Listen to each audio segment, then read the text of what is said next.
Well, good afternoon, everybody. Darren Saul here, your host of Playing with Perspective, the Suspended Animation Podcast.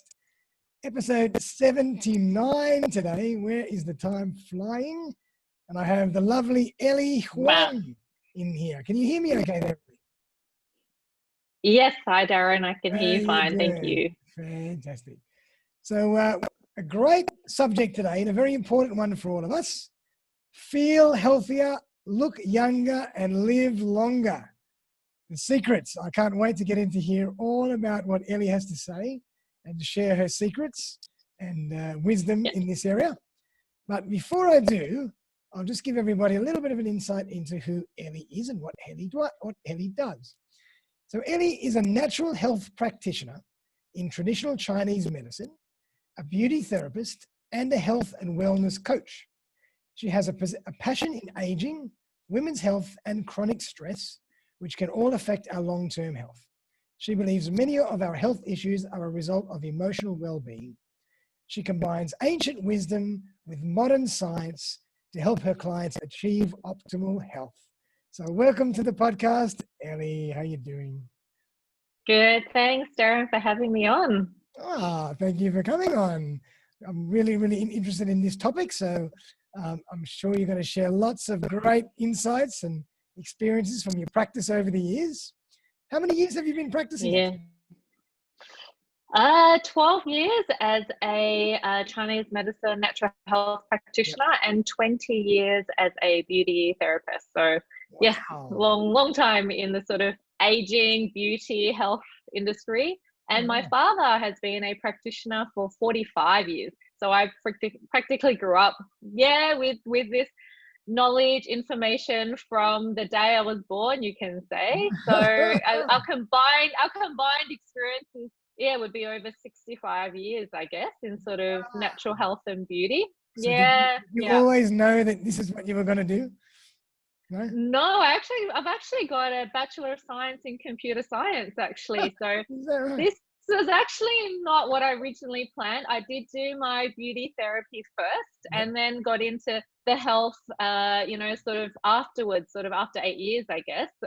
My dad was like, look, you're enjoying the health, you're enjoying the beauty side. Why don't you go study Chinese medicine? And at the time I thought, Chinese medicine, it's all about treating sick people. I want to make people feel beautiful and look younger. And then at the time I realized, okay, if I get into this, my focus will be on aging, sort of looking younger, the natural way. So the beauty therapy looks at people's skin from the outside, that the natural health is looking at people from the inside. So I was seeing my father treat a lot of people sort of holistically from internally, and I was doing their facials and it's like, wow, they're looking really good. Because you need a combination. So that's where my passion for sort of holistic health and Chinese medicine sort of sprung about. But it wasn't initially that way, no. Wow, isn't that amazing? Because I mean, you think that after growing up, talking about this stuff at the dinner table, talking about this at length with your dad, this would have been the obvious choice. But no, it came to you later on. Well, growing up, we didn't get a lot of the junk food that kids get. And, even now, I've got 2 little ones of my own, you realize sort of how important food is. And we'll cover that in the next hour or so. But we didn't grow up with all this sort of junky foods, McDonald's and all that. It was a rare treat for us. So I was like, what? This is not fair. But when you realize just how important, when you understand your body and health and what you're putting into it, that it is better for you in the long run. I'm thankful now, but when you're a kid, you just want McDonald's or buy your 5-cent lollies down the shop. That's right. It was a rare treat for us, but I'm thankful now. My health is really good because of them. Yeah, I'm sure it is. So I mean, interesting. In terms of what we're talking about, at health and eating properly and looking after ourselves and our stress levels. Do you think that we're better or worse at doing that these days than we were, or what do you think? What do you take on that? I say that majority of us, I'd probably say we're actually worse. Just even over the last 10 years, I've seen a huge influx in especially stress. And stress is basically the cause of over 95% of chronic illness. And I think now with all that's been going on in the world, with the pandemic, there's a lot of fear and uncertainty. And the financial stress, the economic stress, the health stress, the mental stress, it is not good. So I would say probably in the last year, more so than I have seen since starting work, it's affected a lot of people. And just in general, look, we're not the most healthiest nation. You think, we're not far behind America. So in terms of obesity, chronic stress, chronic health issues, we're quite unhealthy given, all the information out there to be healthy. I think a lot of us find it hard to change. That could be the big thing. We get into this comfort zone. We eat the same thing, we do the same thing, we think the same thing. You do things day in, day out until you consciously make a choice to start doing something differently tomorrow. You just end up doing the same thing, and then nothing really changes. In fact, it can get worse if you're kind of doing the same thing day in and day out. So look, I have to say, as much as I'd hate to say, we're getting better, I think especially in the last year, there's been a lot more stress around for a lot of people, for sure. Yep. And I think just given the circumstances of just modern day, stresses, life in general, that is not contributing to us being as a whole where we should be in terms of our health. I'd like to see, my message get across to more people that we can make that change and start living towards a healthier, optimal, lifestyle, for sure.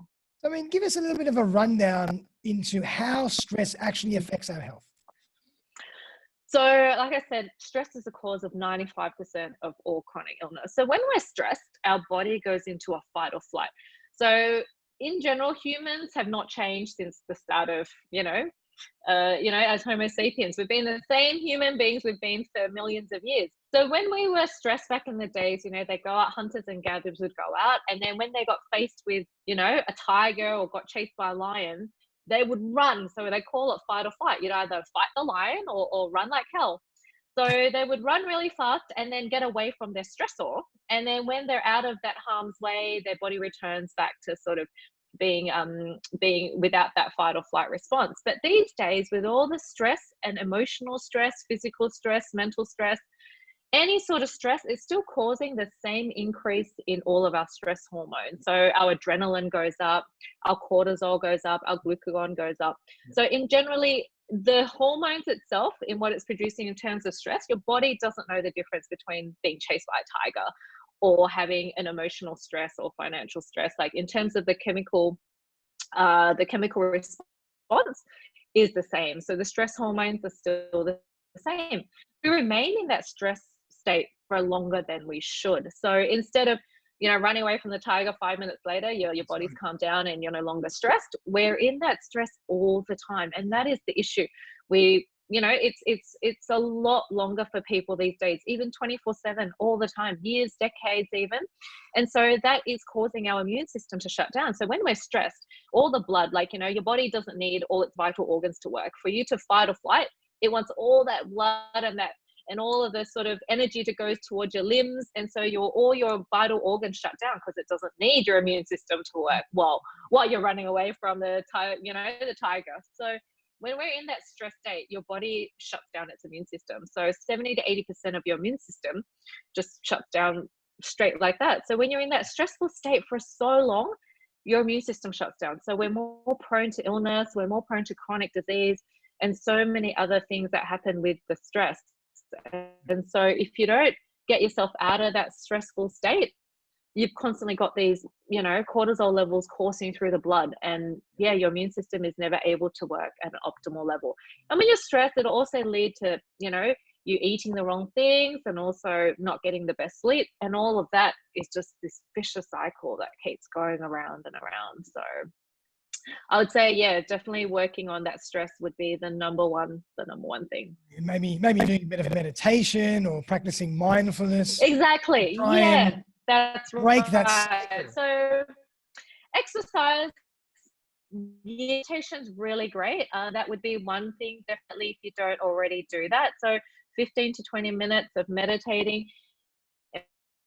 People think meditate, people have never had a thing there, not able to think anything about it. No, it's not like that. It's just we are focusing on something other than our thoughts and our stress. We're able to just bring that body's immune system to just work a little bit better, to calm that that nervous system down to aid sort of rejuvenating.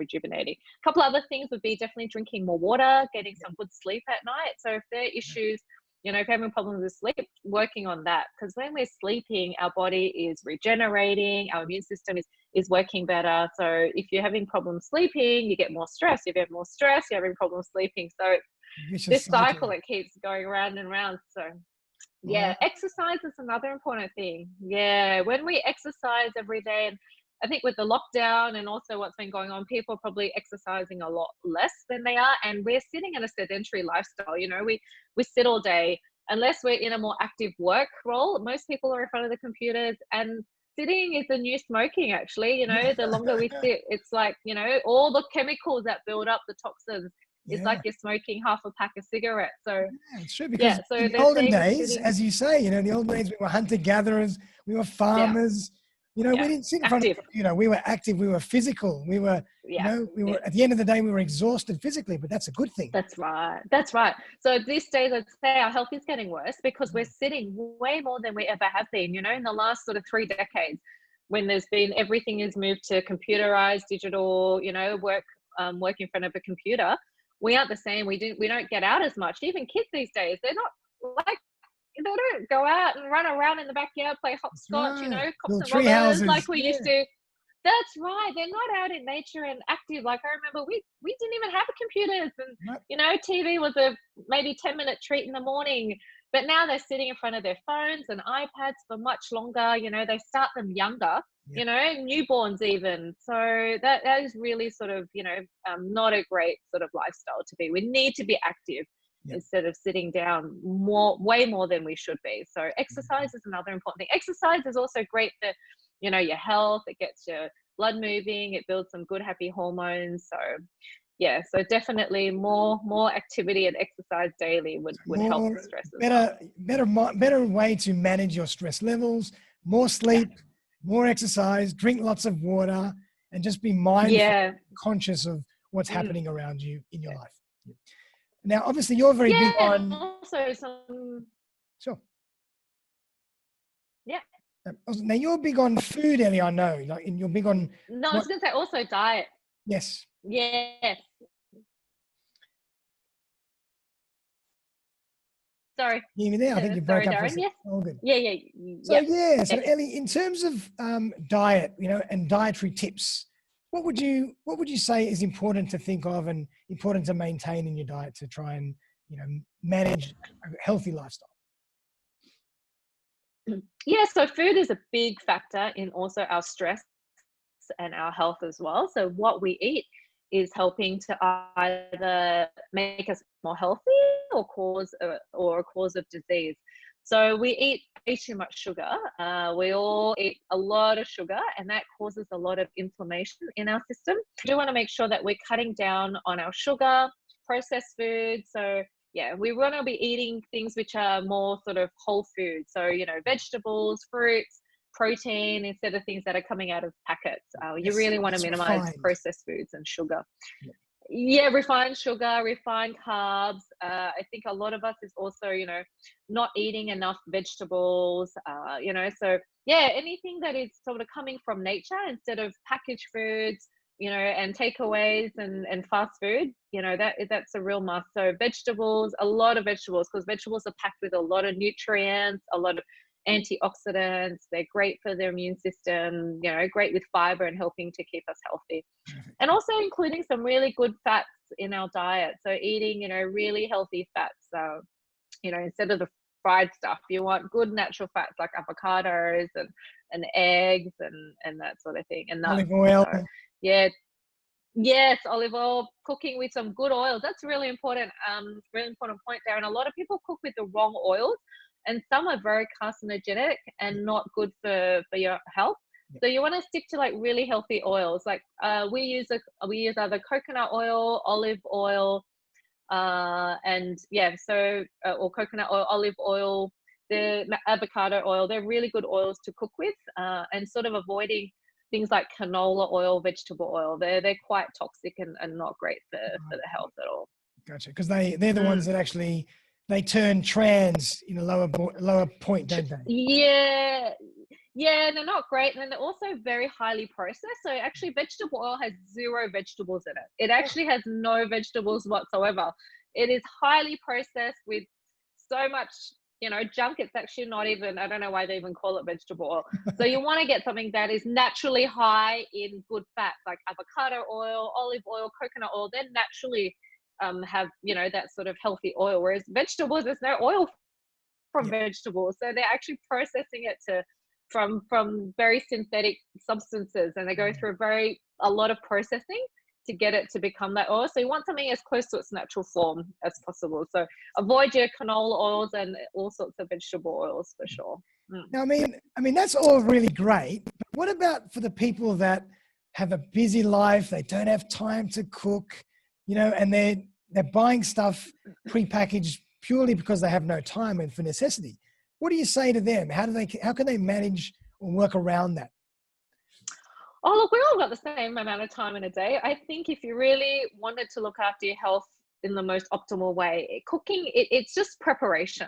So we can easily prepare things, do a meal plan, very simple meal plan. It doesn't take long to grill up some chicken breasts on the stove, 5 to 10 minutes, throw a salad together. That literally takes, 15 minutes. You could prepare a meal in 15 minutes. So if someone's saying they don't have 15 minutes to make a healthy dinner, look, if we're eating well 80% of the time, it's a good start. But you get the people who do the opposite, who are actually eating, sort of unhealthy 80% of the time. So we can't be perfect. Or look, I'm definitely not perfect 100% of the time. I do love my occasional treat. But if we're good 80% of the time, our body will forgive us. So, you can get the occasional takeaway one meal of the week, that's not going to harm you.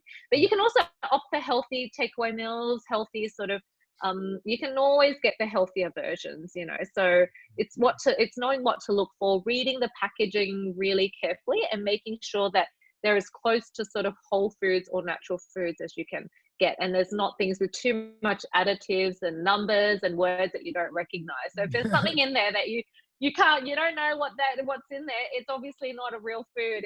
It's synthetic or artificial flavoring or processed food that is really not great for the body. I don't think nature makes something E958 or something like that. So just finding things which you recognize the ingredients that are healthy foods. And then most of the time, I think it's just meal prepping, and that just comes with, putting that in and making that time to eat healthy, to eat well. And if you prepare yourself well enough, you can definitely, get some good meals out of, putting it in the fridge or in the freezer. So look, when people say there's no time, I think it's just how you manage your time, really. And then, of course, we like to go out and have a nice occasional trip. Yeah. So I think if you really want to change your health and live, really good, healthy lifestyle, it's just a bit of sort of organization, and we can all do that. I think 10-15 minutes you can opt for. You can get some great recipes which are 5 ingredients or less, 10 minutes to cook, YouTube, internet, it's very easy to whip up something that's healthy and quick in under 20 minutes. So, I think you're right. Yeah. Preparation and organization is important, because if you can prepare yourself for the week, maybe you have your meal set up, you have your fruit and veg, you know what you're going to have that week.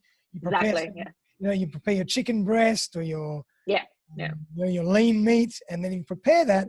Then it's easily, the cooking time and the prep time is quick, or the execution time is quick. It's just the prep time that takes longer. Yeah, and you can do things in big batches. You can make a healthy meal and you could freeze a bunch. So if you're working late Monday to Friday, you've got Saturday, Sunday, make 3 or 4 meals well in advance, and then you're eating well and what's coming. So I'd say, look, it's all about preparation, planning, and then you've got less food going to waste as well. You know exactly what you need to buy and what you're cooking up. So yeah, these are all Ellie's secrets to living to 100 plus. Oh, we all want to live to 100 plus. Exercise, sleep, meditation, mindfulness, preparation. Anything else that we've missed? I'd say, look, another important thing would be, to live to 100 plus. I've written a book, and I'll give you the link to it. It's a book on sort of how to live to 100, in terms of healthy living, happy living, sort of, we all want to reach a milestone of living to 100, but it's not just about the number. It's not lifespan. We're talking health span. So we want to live to 100, but we want to be healthy in our last 10 years. We don't want to be living to 100 and for the last 3 decades bedridden or having chronic illness where we can't move. So it's all about having that health span. You want to be up to 100 where you're still working every day. You could still be in the community, helping out family, having a purpose. Going on a holiday.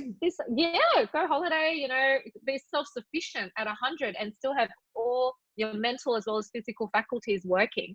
So it's not just about living to the number 100, but you want to do that. No one wants to live to 100 if they're spending 2 or 3 decades, being sick and being in pain. So look, I'd say another thing is having purpose for living. You want to really work out what your purpose is, whether it's to spend time with the grandkids, to serve the community, have a spiritual connection. When we have that sort of purpose, I found that when I did research for my book, people tend to live longer, So all of those that are surrounded by good friends and family, grandkids, great grandkids, they definitely have a purpose to keep on living, to be healthier, to spend time with their loved ones.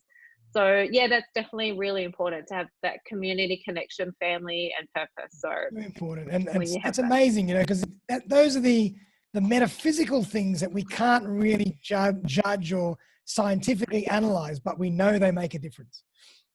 Oh yeah, for sure. If you're happy, you've got purpose. You feel happier within yourself. You feel like, oh, you've got a purpose to keep living. If you have no purpose in life, then what's another 10 years, 20 years if you don't have that purpose to serve and to live that healthy, happy life, for sure. So Eli, I love, and my audience loves, case studies or examples. So have you got any examples that you can share of how you might have taken someone from situation A and then totally transformed their life to where they're in incredible state and incredible shape right now? Oh, look, there's many examples like that, but I wanted to come across, there's a lovely gentleman who came into the clinic, and he was 94 years old recently. Wow. 94. He looked like he was 70 years old. You could not tell he was a day over 70. Wow. And we asked him, and he was still working every day. He was still working for the council as a GP volunteer, JP, Justice of Peace. He went in for 3 hours, and I said, what's your secret to living, to 94? He was still perfect health. It was more than perfect health, actually. It's healthier than a lot of sort of 30-year-olds I see at 94. And he says every day he works. He's got he walks, and he also walks for 2 hours each day. Every day, 2 hours. Every day he walks for an hour and a half to 2 hours without fail, and he's 94. So keeps moving 2 hours every day. He's very calm. He's a very calm sort of gentleman. He's Indian background, so he has a lot of good Indian curries, like a lot of turmeric daily. Spices, exactly. The spices are very good for keeping the body healthy. Antioxidant, especially turmeric, anti-inflammatory. So yeah, that was one of his secrets, and I've seen many clients in their 90s, but this guy, he looked like he was 70, just amazing. He kept so happy and healthy, and yeah, there's definitely people, you can definitely turn their health around. I've seen people who've come in with quite sort of bad diet and lifestyle, and then just making slow changes, wanting to change, wanting to become healthier. Sort of people who are having a lot of caffeine in their lives can cause more stress and anxiety. So just working towards just small changes, cutting down on the caffeine, helping them with their sleep, helping them with their energy levels, calming their stress levels down.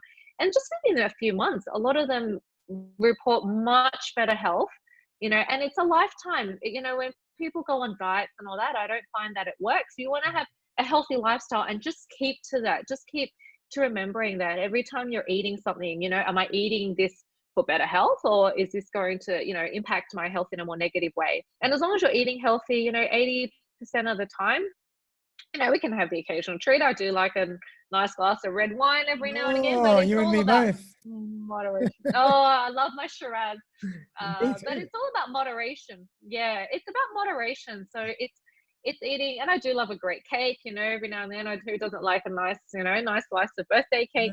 But it's all about just keeping that moderation down and making sure that all the other times you're eating really well. You're cooking, I cook a lot at home. I've got 2 little kids, so it's hard to always go out to eat. And, so it's all about sort of managing your time, cooking, keeping things healthy. So we can all change our health around. So people come in with all different health issues, and it's working on one thing at a time and making those changes, you know, gradually. We can't change, like, you know, if you're used to something for so long, it's going to be hard to cut down from 5 cups of coffee to 1. Some people like to do it cold turkey. Some will go, oh, I'm just going to cut right out tomorrow, you know, suffer the withdrawals for a couple of weeks and they'll be fine. Others just like to take a bit more time, but we can all move towards definitely being healthier. And when patients make that shift in terms of cutting out the sugar, drinking more water, you know, and doing more exercise, you know, watching their mindfulness, you know, meditating more, they definitely see shifts in their health very, very quickly. So your health can shift very quickly, and our bodies are like that. It loves to bounce back, and it's always self-healing all the time. So if you treat it with love, it definitely treats you with love in return. So we can all be more mindful of just doing all those small things to get our body to optimal health and well-being, for sure. Awesome. And so what do you tend to focus on more these days? Because obviously you do a number of different things. What do you tend to focus on more in your practice? Oh, look, it's a combination of different things. The energy work I do with acupuncture, that helps to align, you know, all the energies, removes any blocks at an energetic level. And I do a lot of the health and wellness coaching now. So working with clients at an emotional level with their thinking, their thought patterns, you know, when you can clear a lot of these negative belief systems, it definitely can impact better health. So we're able to make more clearer decisions. We're able to become more positive and see the light at the end of the tunnel, you know. So I think it's a combination of everything, but I love working with them with all the different tools I have, with the beauty therapy to the herbs, the supplements, to the coaching. I think we all need sort of a holistic approach to everything. You know, you can't just do one piece of the pie. You know, you need to sort of combine a few different tools and techniques to make it more a holistic treatment and to get the best results for a client, for sure. So true. Absolutely. And so your book, has your book actually been published, or is it about to be It's published? already out. Yeah, yep. It's an ebook. So I'll send through the link so all your listeners can download a copy of my ebook. So it's 20 tips to how to live a long and healthy life. So I looked at all the sort of areas in the world where people were living to well over 100, what they were doing, to what their sort of daily, you know, routine and practice and thinking was behind that.